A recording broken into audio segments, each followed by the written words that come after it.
Before beginning assembly, make sure you have all your parts and hardware. Starting with the base and casters, begin by flipping the base upside down. Then, firmly press in each caster until you hear a click.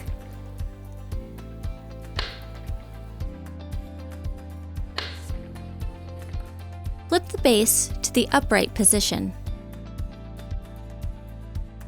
Insert the extension tube into the base, then insert the footrest, followed by the gas lift with cover.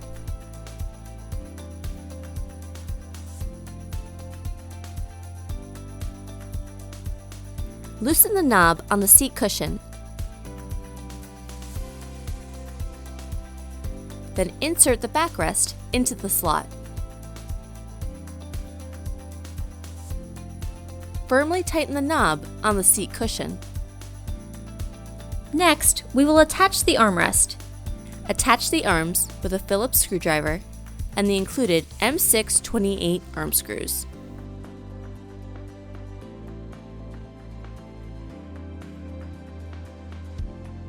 Repeat the process to attach the second arm.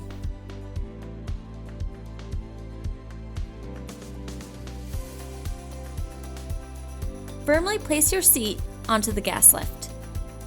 Your final step of assembly is to sit on your new chair to firmly engage the mechanism onto the gas lift. You're now ready to enjoy your new office chair.